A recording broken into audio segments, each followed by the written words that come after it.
Well, this is like radio roulette, and pardon the gambling terminology here today, but it's totally unrehearsed. That's what I mean by roulette, Dave Zanotti. You probably disagree with that, don't you? No, we can't disagree. We just got started. We have to have something to start on an agreement. Okay, we'll argue later. Okay, this is the public square. People used to think this was an echo chamber.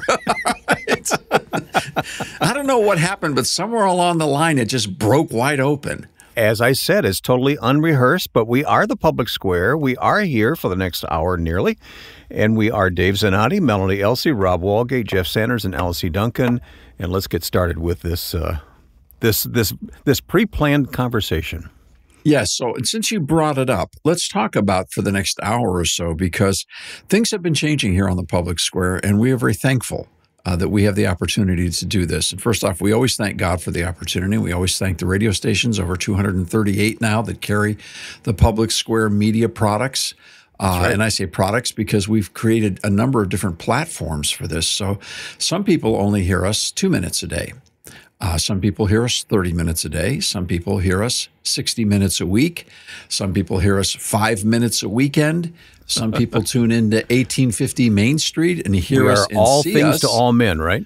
Yes, we're continually trying to get out more messaging, and we had a long talk about this today, because we feel all the time like we're ants, crawling up a hill, and it's a big hill. In fact, it's like ants crawling up a mountain. Because what we're trying to be is an alternative media source to the corporate media of America, which by and large is publicly owned and traded and has a very different agenda to what we do. And so much of media today is sort of people who are telling you what they want you to hear and telling you what they want you to think. And I know that whenever we're in the news talk genre or format, that's what people expect. They expect people who presume to be smarter than the listener that are going to tell listeners what's going on or what to think. Well, we call this discovery radio. You and I started that back in 2007. We said we're going to have to walk this, not just talk this. Yeah. And so what we do, whether you're listening 2 minutes or 30 minutes or 60 minutes, whatever format whether you listen to us on the app or off the website or on the radio, however you access this program, we are praying that we can walk together and think together as we discover stuff, even if it's what we're discovering is what we don't know. And we're confessing that out loud. Yeah. I had to smile the other day when I saw a news story of one of the cable TV networks. A producer was caught in a candid conversation, and he admitted that his cable news network was just an extension of one of the political parties. Did you see that? Yike. I did. Now that you mentioned it, I forgot about it. Yeah, he said that out loud. Yeah. Yike. Wow. Ooh, boy. That is not us. That's why we named this the public square. We're kind of fond of the founding of America. Now, we don't think for a second it's a fantasy period of history. It was rough and real, and I don't want to go back and live there. I'm not interested in having to get inoculated for smallpox by having somebody cut my arm and stick, yuck in it. No, I don't want to go back there. I'm not interested in hauling water and using outhouses. I kind of like where we are right now. But I do love the history of our struggle as a country, as we walked our way to truth, and then we had to work with the light we were given, and to try and find more light and to try to grow. I appreciate the great adventure of the American struggle, and so. But our point here is not that we've arrived. We are in an endless departure mode on the public square. We like the old school founding idea of there being a place where people could sit together or stand together, as the case may be, on the public square and talk about what's going on in the country today and try to help one another figure it out. That part we like a lot. But there's no sense of arrival in what we're doing. And today we're going to be talking about some stuff that, I'm sorry, I can't knock that smile off my face. Rob and I came out of one debate one time, and a guy said, one consultant, we kind of did well in the debate, and the other guys didn't. And I remember hearing somebody on the way out saying, "I just love to knock that smirk off his face." I couldn't help it. I'm so sorry, but today there's a little bit of a smile because we're going to be talking about something that doesn't happen very often, and that's the Atlantic Yes, I said The Atlantic, making our case for us. Oh, how kind. Yeah. And the subject is something that we also care about a lot right now. We're just days from this election being over. And months ago, over a year ago, we called out here on the public square on 1850, and we even carried this conversation over into your morning show with Michael Del Giorno across the Premier and iHeart network, that abortion was going to be one of the absolute key issues that was happening in our country, and Israel as well. And the Israel question was called before October 7 of a year ago. And we felt like these were going to be two very, very large issues. And of course, inflation being the third one in this election. Well, abortion has proven to be the issue that the progressive left has leaned on to get the highest level of emotional-driven voter turnout. And this has been a concern to us because we don't like it when issues of substance are used as wedges. And for years, we've gotten in trouble for calling out conservatives for using an issue as a wedge issue that ought to be an open, common public debate on the public square where people can genuinely buy in of their own volition as opposed to being banged into a wedged position. Well, abortion is the wedge that the progressive left is using this year, and yet it remains to be seen how effective they'll be. But one thing that's happened for sure, we have reached one point of consensus. And that's that when it comes to what's actually happening in regards to abortion in America right now, most people don't know what's happening. Even people at the top of the campaign food chain. And The Atlantic does an amazing thing today, thanks to Jonah Jackson, our producer at 1850 and one of the leaders of Kids on the Square. This article came out. I missed it. So did our other Atlantic subscribers. He found it and sent it out to all of us. The title is, Yes, Third Trimester Abortions Are Happening in America, by Emma Camp. Here's the subtitle. Democrats tend to brush off questions about whether these abortions should be restricted. That's the subject, Wayne. They're actually happening, and instead of mocking, laughing, and denying, The Atlantic is kind of admitting a little bit quietly that, yes, in fact, there are third-term abortions, and they are happening in America right now. Well, I remember when just recently when they had the presidential debate between former President Trump and Vice President Kamala Harris, that subject came up. And President Trump pointed out that in Minnesota, they recently changed their state law to on the issue of late-term abortions as to whether a baby outside the womb would be able to get care if the baby survived the abortion. And it got into a little bit of a this for that on whether or not late-term abortions are even happening. And Vice President Harris said, no, they're not happening. That's not true. No woman in America, in fact, she said it insults women to think that they would go to late term to have an abortion. And we all know that there are states, at least 9 or 10 of them, that have laws that allow for abortions up through the 9th month. Well, and to her credit, Emma Camp mentions that Kamala Harris says that's not true. Direct quote from Kamala Harris. So this article is almost a belated fact check. It's I just wish that more people could see it. So that's one of the reasons we're talking about it today. Well, I know, and there's people that are asked about the restrictions or how they feel there should be restrictions placed on the third trimester. Melanie mentioned the presidential debate. I remember the town hall that Ron DeSantis and Gavin Newsom did last year in regards to having this discussion as well. And they kept trying to ask Gavin Newsom regarding what restrictions would be, is he for any limit on abortions in the third trimester. And it's one that many politicians want to dance around and they don't want to address, and they ignore the fact that these are taking place. But this article discusses in depth that they indeed, in fact, are taking place and shouldn't be ignored. Yeah, this is the quote is, in the recent vice presidential debate, Tim Walz sidestepped a question about a relatively permissive abortion bill he signed into law in Minnesota. And in the presidential debate before that, when Donald Trump pointed out that Roe had allowed for abortions in the 7th, 8th, and 9th months of a pregnancy, Kamala Harris plainly said, that's not true. Well, that's way off the mark.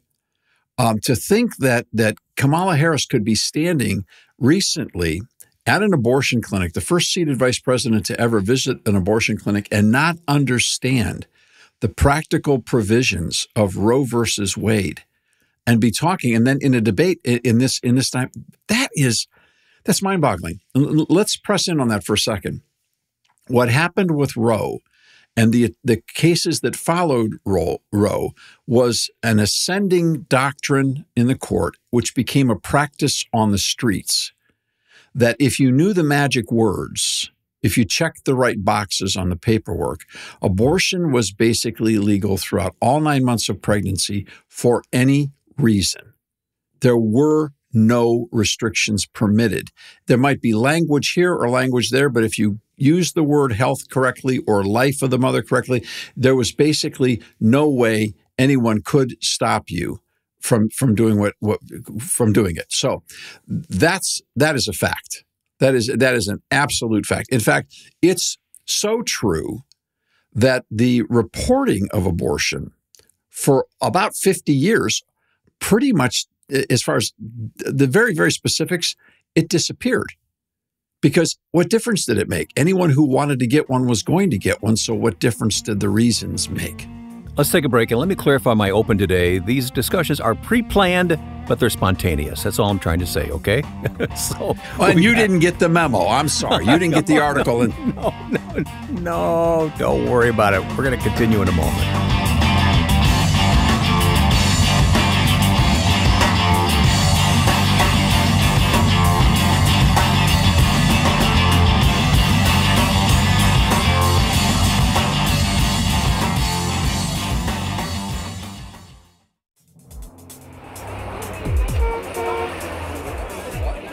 Spreading the light of liberty across the land.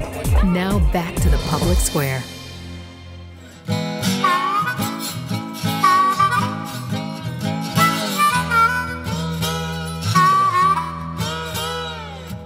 Back with you in the public square now as the team gets together for this week's edition. And boy, this is such an important topic, though. A point of clarification about this. And by the way, you haven't mentioned the research report that has been done by this team, Dave. We need to mention that throughout the program today. And I've been holding that back, Wayne, because I can't do it without the big smile on my face that sometimes people want to knock off. You're doing a lot of smiling today, yeah. I'm doing a lot of smiling. Because for the last year, we have labored to put together a fact book on what's actually happening in abortion in America. Now, that sounds like, oh, that's interesting, and maybe it's even a little braggadocious or even self-serving. No, what happened is we watched the ballot issue in 2023 in Ohio that basically created the most absurd constitutional language we have ever seen, creating a right to reproductive decisions. Wasn't even a right to abortion. Abortion was one of 5 different levels of decision making. So first off, we're creating a constitutional amendment to protect your right to make decisions. That in and of itself sounds ridiculous. It's like reading the back of a cereal box. This is how we're going to create the decision. I mean, this is dumb. It's really bad language. But part of that, of course, was the, quote, enshrinement of abortion. We watched that proposal, and it was a horrible proposal, pass in Ohio, where otherwise thoughtful people, now this was an off election year, so a lot of people didn't come out and vote, but otherwise thoughtful people who have always, in polling numbers, shown that they were not for unrestricted, unregulated abortion for any reason whatsoever throughout 9 months of pregnancy. Ohio has never had a majority support for the full provisions of Roe. They've always wanted to be exceptions. And we know that to be true election after election after election, where candidates run and win, and that's a part of what this is all about. Okay. We watched that abortion amendment pass. Worst piece of language we'd ever seen. We had millions of people communicating with us through a project that we put up called See the Language, urging people to see what they were actually voting on before they wrote. We didn't tell them how to vote. We just asked them to look at it to make sure you've seen this language. And we could not even compete with the dollars that we were gracious to be able to spend because others people gave the money to us to go ahead and get this message out. We got hit with a $40 million pro-abortion juggernaut that came on the line. And it was amazing. The people of Ohio got absolutely smashed by this advertising. We went to the media and tried desperately to show the disappointing lies that were in the campaign of the pro-abortion position on issue 1 in Ohio. And we couldn't punch through. We could not punch through. The pain of losing that election and seeing what happened through the deception, it was very hard. And so we spent the last year working out that pain, and we turned it into research. And what we said is we're going to go ahead and put together a fact book so that maybe some other state won't have to suffer at the onslaught of $40 million turned into lies and emotional tirades as opposed to looking at the facts of the law. We were happy during that entire campaign to talk about the language and debate the language of the proposed constitutional amendment anytime anyone wanted to do it. We were happy to have that conversation. The problem was the pro-abortion side didn't want to have conversation about the language and what the ramifications would be, not when it comes to abortion, but when it comes to all decisions made by any individual. No age given. They wouldn't debate. They wouldn't have the tough conversations. What they would do is roll out some tragic, emotional stories. And those stories were heartbreaking. No Ohioan wanted to see the stories that they rolled out happen or take place. They really rolled out like 1 or 2 stories, right. But they backed up the 1 or 2 stories with $40 million of advertising.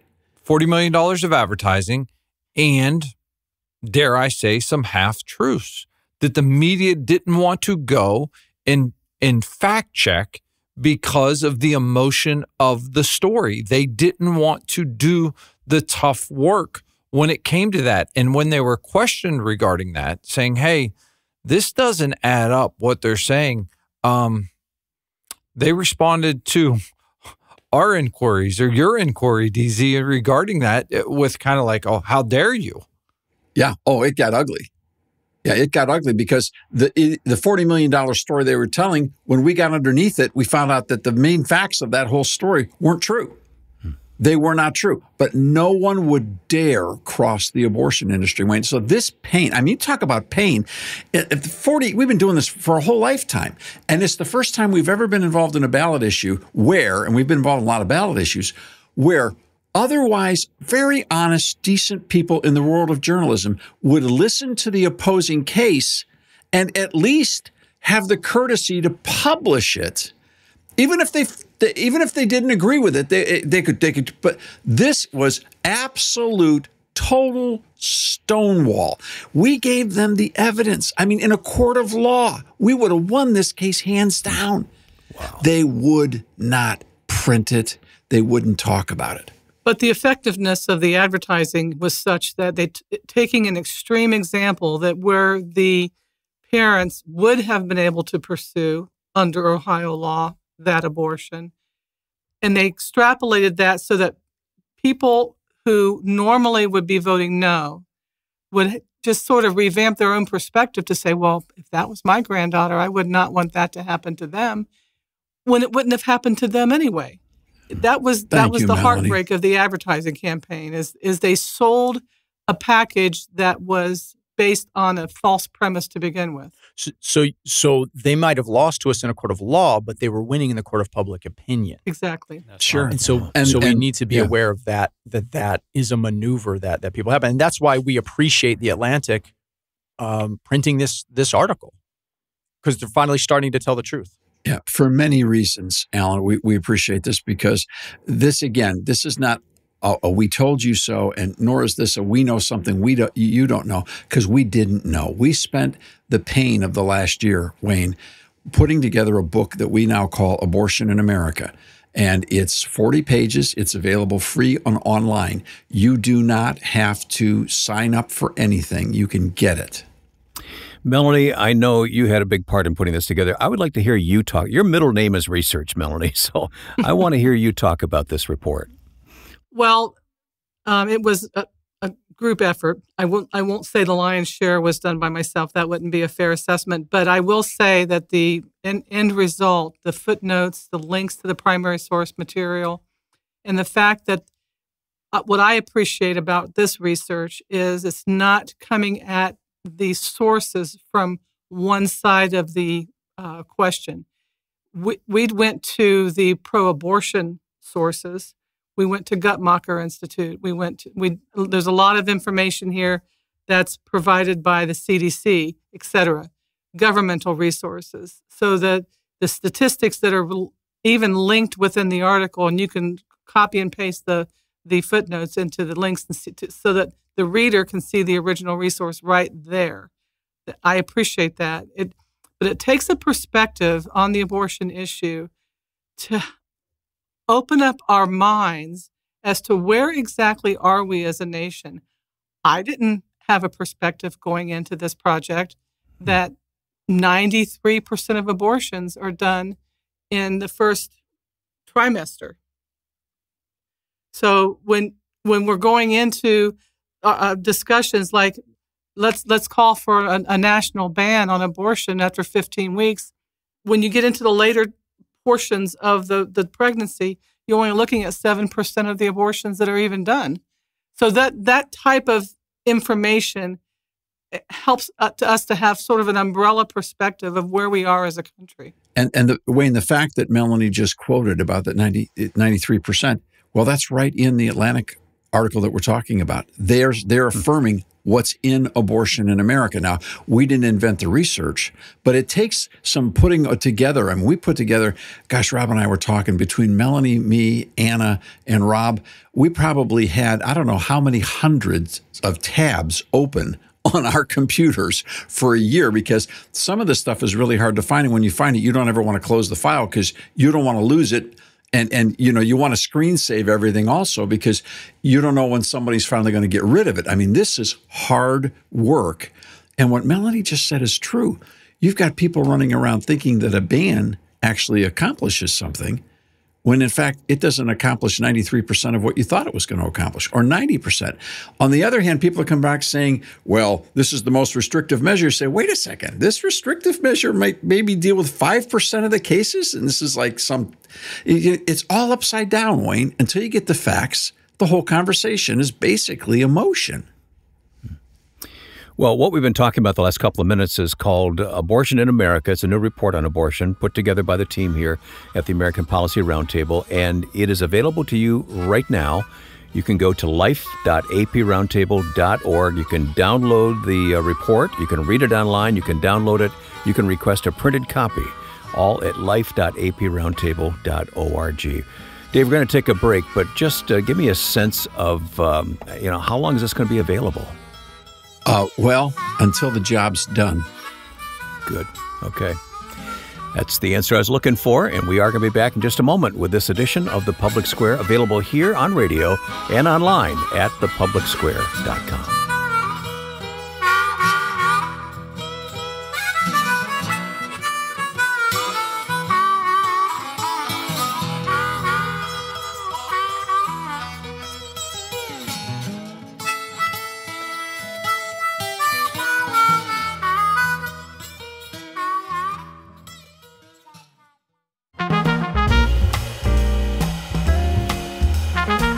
Let's continue the conversation about abortion in America today on the Public Square. We know it's a critically important topic, and we've talked about the Abortion in America report that's available. But, Rob, you're holding a copy of the Atlantic article. What are you looking at there?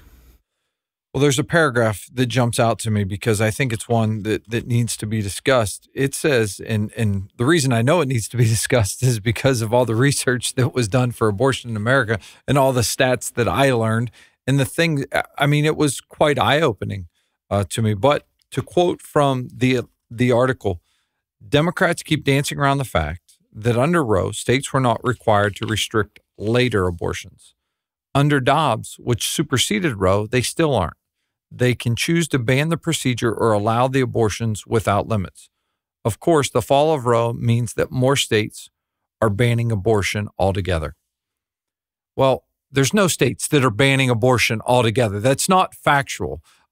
People are saying there are these bans, and many of the bans, they use the former president's name on the bans. They call them Trump bans. But there is no state in the United States of America that is banning abortion altogether. That's just not true. And they can't defend that. And, I don't know. We can't judge the author and their motivation. The author is Emma Camp. Now, Emma Camp is not writing for The Atlantic. Her article is being published by The Atlantic. Emma Camp is an assistant editor at Reason magazine. Reason magazine is most often attributed to the libertarian movement. And so this is, in a way, it's even more interesting to hear someone coming at this from the libertarian point of view that is actually talking about the things we're talking about. But she's got that piece wrong. In fact, in the Abortion in America fact book, which you can get at life.aproundtable.org, you will find a comparison between a North Carolina law, which the Wall Street Journal called a ban, and the Ohio law, which is called the enshrinement of abortion. So if ban is the bad word and enshrinement is let's get the cue of the harp music and angels. All right. All right. Enshrinement is the ultimate goal of the abortion industry, to enshrine abortion.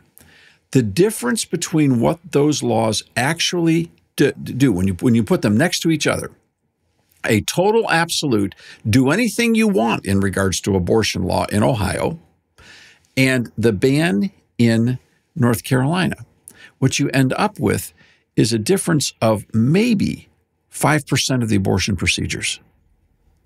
And they are almost exclusively in regards to late-term abortions. That's the only place where you see the ban. The North Carolina ban starts at 12 weeks, and we all know, and the Atlantic article concurs that over 90% of the abortions are done in the first trimester. So we're already out of the first trimester now at this stage in the game. So most of the abortions have already happened. So what did they ban? Well, they're banning the late-term abortions, but they're even exempting, being careful, as every law in the history of the United States always has afforded the right of the woman to abortion to save the life of the mother. Every state, yes. And every state still does so. There is no absolute ban. And most include the life and physical health of the mother. When you add those percentages, according, again, as Melanie's talking about, we take the statistics from Guttmacher and Kaiser and the World Health Organization and the CDC and state and county reporting agencies, you're now talking about somewhere around 5% of the procedures. So North Carolina permits 95% of the procedures. Ohio permits all of them. One is called a ban and the other is called enshrinement, and the difference is 5%. Now, I'm telling you right now, in accounting math, that's called a scam. Right. That's not accurate. And Dave, we know that there are 9 states that allow abortions through all 9 months. We know, and she even reports in the Atlantic article that Colorado, she uses Colorado as an example. In 2023, Colorado recorded 137 third trimester abortions. That's incredible. That's just incredible. Well, and she goes on to say that in Maryland and D.C., they can be as late as 35 weeks. Well, they permit all the way through, but the clinics themselves self-impose limits of the 35 weeks or 32 weeks. But you can, in those states, you could call an abortion clinic and pose as somebody who is seeking an abortion in the late term, and you will get a positive response on the other end of the phone. And some of that was done in this article and is reported in this article in the Atlantic. So, Wayne, there's so many pieces and parts of this, and we want to get into more of them.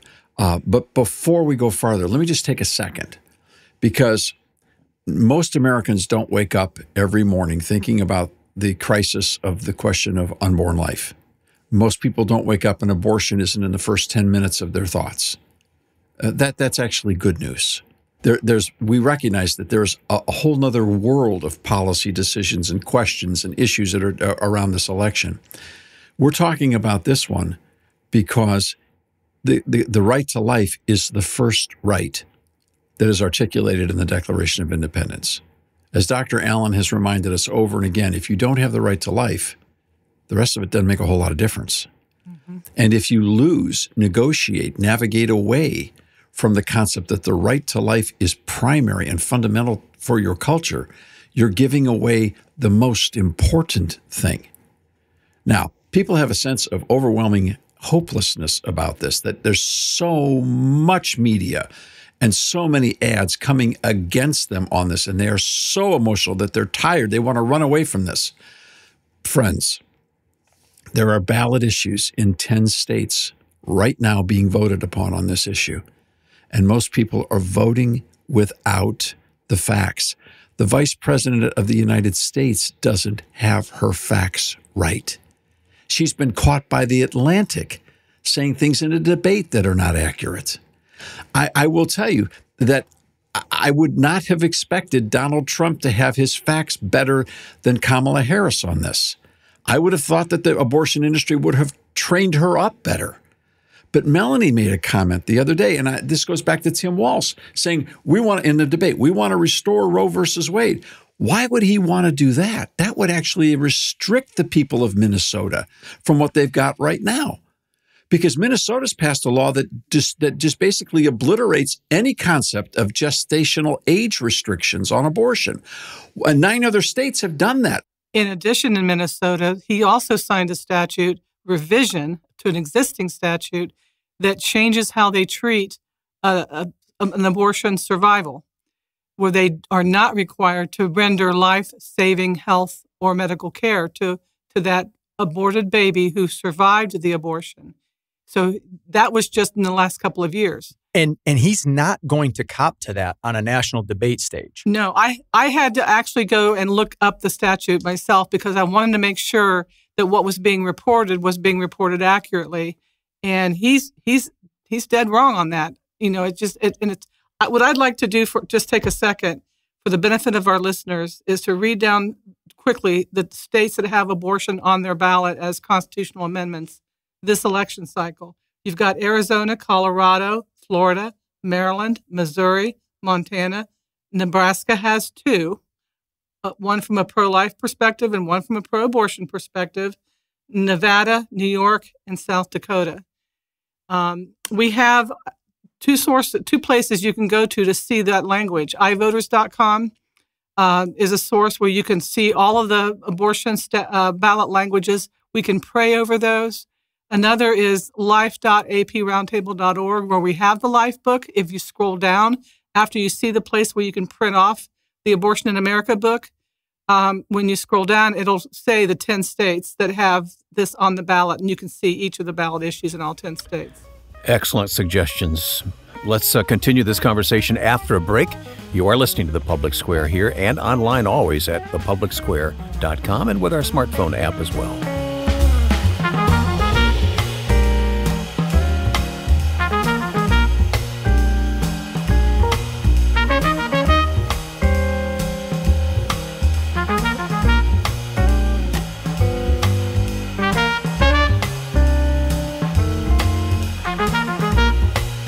We'll be right back for more on The Public Square.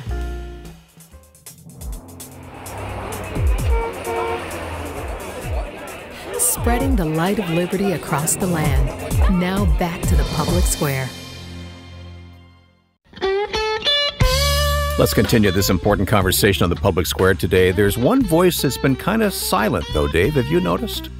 I have noticed he's been an intense listener, and before we get to him,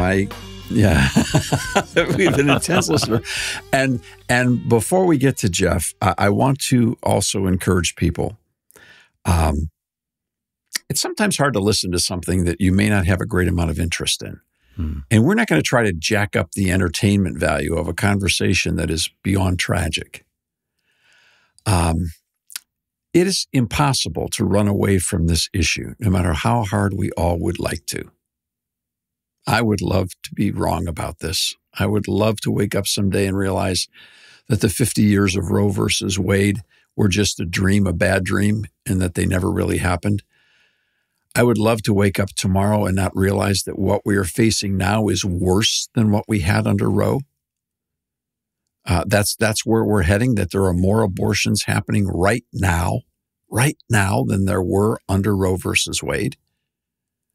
But I really wish I could find a way that we could have an intelligent conversation based on the facts and a mature conversation, walking in the light on this and not just dealing with the wedge part of that issue. Now, one of the ways we've got to do that is listening to people who have experience on the ground. We have a lot of experience on this in regards to legislation, in regards to litigation, in regards to ballot issues, and in regards to actually working on the ground with real people. And Jeff, no more than your family, where your dear wife has served for years at a women's clinic center helping women. So it's your turn. What do you got to say about all this? Well, so my wife serves at a crisis pregnancy center, and it wasn't that long ago that we were at a fundraiser. You know, they're not funded by the U.S. taxpayer, thankfully. They rely upon the good graces of people who see the need. And so we were at a fundraiser, and there was a guest speaker. Her name was Kelly Lister, and she grew up in a pastor's home. And she had 4 abortions before she realized that it was wrong. Now, this was stunning to everybody in the room. The first time she had an abortion, she didn't think that there was anything wrong with this. It wasn't really a baby. It was just a thing, a blob, and it had to be gotten rid of. But later, she realized that it was a baby, yet she continued to have abortions. And the point that that Alice and I made to a pastor just the other day was that just because girls grow up in a church setting, that does not mean that they are automatically pro-life. In many cases, in many churches, and many evangelical churches, they are not being taught that that is a real human being. That is a real baby. And we should always default to saving a human life. And that the chances are that in the church that we attend, there are plenty of girls there, also like Kelly Lister, who have no idea that this is a real baby and that that child should be protected. And we gave him some stats. We gave him some facts and figures, from the abortion book that the American Policy Roundtable has produced. And it was quite an eye-opening experience for the pastor. He didn't know this. And so one thing I just want to get across to everybody is it's up to you to teach your kids. They're not going to just automatically fall into an idea that all human life is precious and needs to be protected. You have to teach them, and you have to lead by example, and don't just pawn it off on the pastor or the Sunday school teacher. It's your job. Now, they are to supplement it, but it's your job to teach. And that's my sermon for the day. I'm sticking with it. Thanks, Jeff. And thank you for your household and the service that you and Alice have done. Wayne, it's aggravating to watch an issue take such prominence in a national election in the digital information age, yet watch it be so poorly presented and so void of facts. The facts are there. And part of that is because there's a drive, an industry drive here. It's the drive of the abortion industry. They are not prone to full disclosure most of the time. For example, there's a myth out there. I saw a headline recently in an article that talked about the first woman who died because of the Dobbs decision, and they recounted the story of the tragic loss of a life of a woman in Georgia. I'm not going to repeat all the details of it, but the fact is that the woman went out of state because she decided to have an abortion past the time that is commonly done, where 90% of the procedures are done. And Georgia had a ban at that time that she was past the time date. Now, why people in Georgia didn't do more to help her and understand, I don't know. I don't know what choices that she made. No one does. This is not a court of law, and we don't have all the facts through discovery to be able to know all the details. She went out of state to get a physical procedure, a surgical procedure, and missed her appointment. And so what happened there is she received the abortion pills, the 2-step pills, and when she came back to her home, the process had begun, but it was a lengthier process. She was 5 days into that process. And I'm being careful here with the language. And the point of fact is, had she had a doctor's care, had she been under supervision, had she had someone to talk to, she could have very quickly gotten the treatment that she needed, but she waited too long. And by the time she got to the hospital, it was too late. Now, people have distorted the story, saying that she was denied care for fear of retribution and so on and so forth. No, she died on an operating table. They were trying to save her life, but she waited too long and sepsis set in. And the fact is that anyone who had been rightly briefed on what the medication was and monitored, this was a total non-necessary loss of life. It's a tragedy that this happened. It's a double tragedy, triple tragedy, because she was carrying twins. So there were 3 deaths involved. Dave, there's another element to the whole picture. The FDA had changed their stipulations for the use of those, the mifepristone drugs for the abortion procedure. And what was relaxed was a requirement to see a doctor post-medication.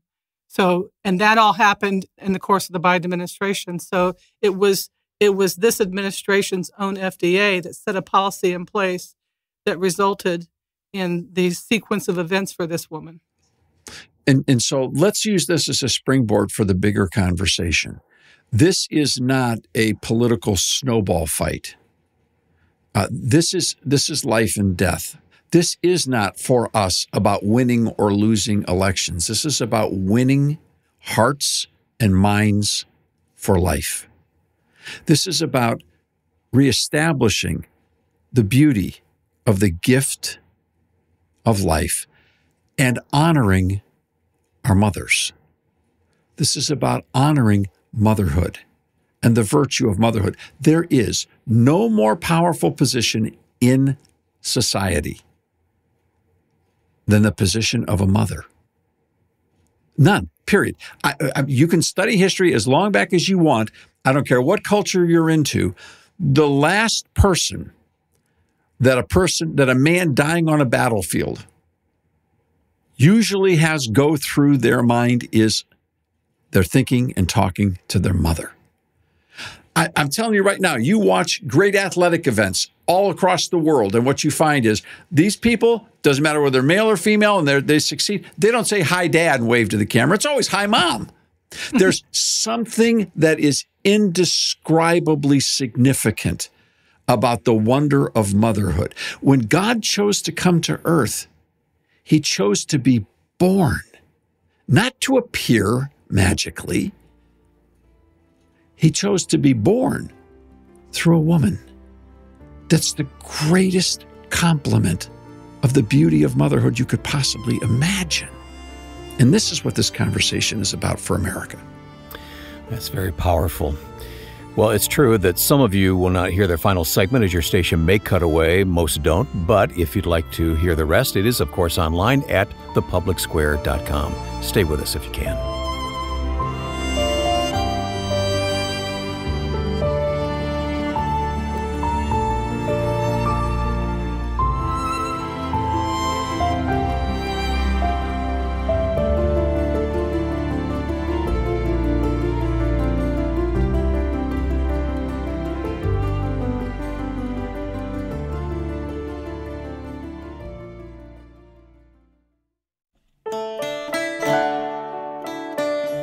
In case you missed it earlier, the research that's been done by this team at the American Policy Roundtable is called Abortion in America. This new report is available now online and in print.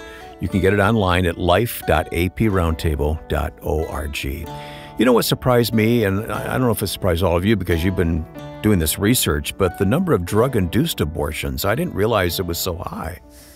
Yeah, it's about 60% now, right, Melanie? Mm-hmm. Yep. And so this is the new thing. Now, because of that, we have to rethink this entire conversation, Wayne. And please, I hope that the book, Abortion in America, available at life.aproundtable.org, will be something that you'll get into your home and you'll study. You can get it online. You can print it off if you want to. We're giving this thing away. This is a year's worth of research, and good Lord knows how, and we're grateful we've had the opportunity. We're not complaining. We're very grateful. And if you can improve on the book, we're taking suggestions. It will be a continuing project of development. We've already added 3 sections to the book online and it's not even off the press yet. So the online version is already expanded from the print version. But the point is, we have to rethink this conversation, understanding that nothing that we're saying here on the air, none of us that are speaking, nor the organization of the American Policy Roundtable or the Public Square, in any way is saying we should move off of the first principles of life. No one is saying that. But when the fact you asked the question about medical abortions is significant because this changes the debate. And it would be wise for pro-life folks to think this through very carefully, because you have right now 9 states that have gone past Roe versus Wade. And they've gone past Roe in regards to the provisions that they're opening. They're not going to be coming back anytime soon. That's a big move. And it will take a lot of effort in those states like New York and Illinois and Minnesota. It'll take California. So New York is in a position where they're about to expand even past anything anyone's ever imagined. It's the most radical language we've ever seen other than Ohio. So Ohio and New York are going to be the worst. In those circumstances, it's going to take a significant amount of time if there's ever hope to roll those things back. What does that mean? Abortion is going to be readily available nationwide, but for a slight inconvenience of drive time. And that's barely there. But when we get to the abortion pills, it is not going to be possible for a law to physically stop the distribution of those pills. And lawmakers can spend the next 10 years trying to figure out how to do it, but it's not going to happen. And so we've got to rethink our point of entry into this debate, recognizing that if we are unable to persuade everyone of the importance of life, and particularly, and we're talking men and women together, if we're unable to persuade them, then that abortion is not the best choice. It's not the right choice. It's not the life choice. Then we're not going to be able to build a wall that will stop access. That's just not going to happen. And I think it's important that everyone does log on to life.aproundtable.org. Take a look at the statistics. Take a look at the numbers, because I felt like that was one thing that was missing in the vice presidential debate and in the presidential debate when this issue was brought up and was happening. No one mentioned that more abortions have taken place after Dobbs than before Dobbs.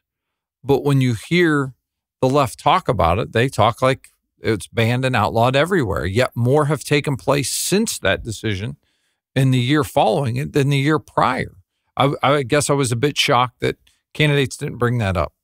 And no one fact-checked them. Wouldn't that have been interesting to have had the CBS people say, excuse me, there's more abortions happening now than there were under Roe. How do you call this a ban? Where's the ban actually having a net impact? Help me understand this. Yep. Well, if I could go back to the Atlantic piece, I mean, we're talking about a lot of stats and facts and figures.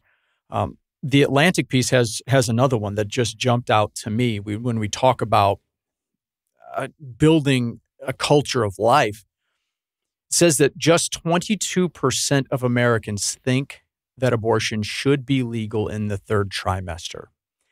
And so flipped on its head, that means 78% of Americans don't want there to be abortions in the 3rd trimester.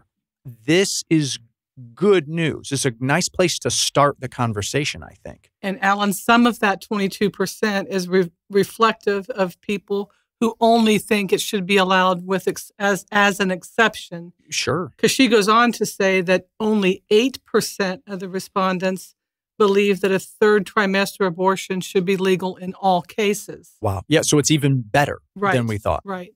But I think it brings up an even bigger question as to when do we think a child in the womb becomes a human person? It's something that for everybody to lay their head on the pillow at night and think about. When do you think a child becomes a child? Because clearly Americans know, most Americans know, it's definitely a kid in the third trimester. So when did that happen? Yeah, what happens between the first and the third that suddenly magically makes it become a human being, thus protected by law?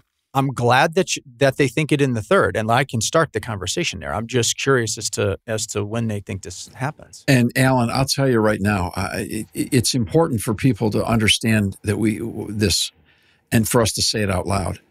We're not presuming that anyone in this conversation is a barbarian, that anyone is celebrating the idea of a late-term abortion. All right? That's not the premise of this conversation. All right. So we want to be careful that people would understand that. Nor am I saying that we want to start at that 78% and work our way backwards.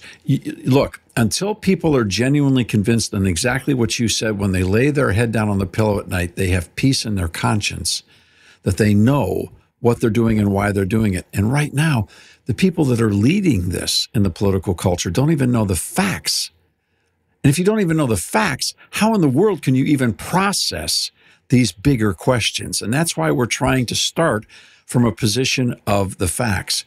And that is, I think, a conversation we're going to be having for a very long period of time. But you point out so correctly, 78% of the people don't want late-term abortions. The fact that Atlantic doesn't cover is that not only do late-term abortions happen, but sometimes they fail, and there's a live child that's delivered. That happens, and those numbers have been recorded in a number of states. And when those things do, in fact, happen, they create the worst-case scenario.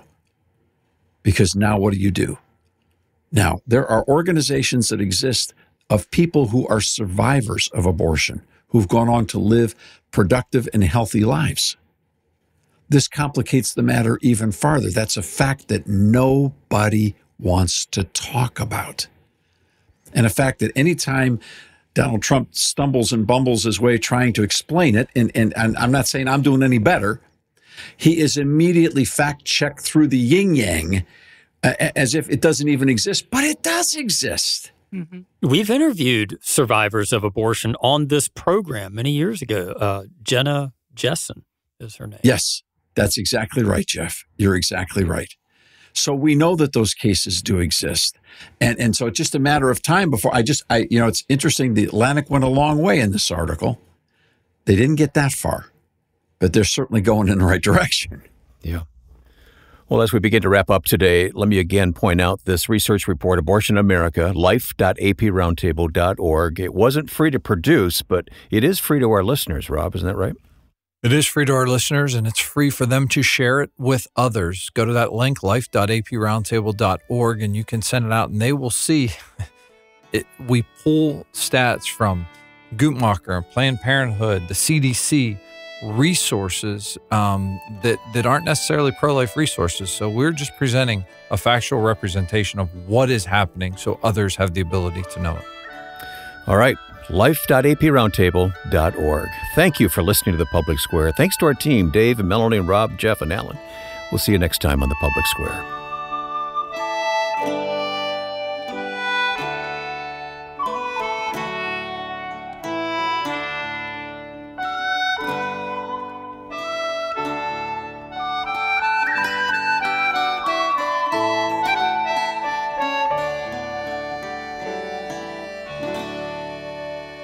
The Public Square is a broadcast service of the American Policy Roundtable.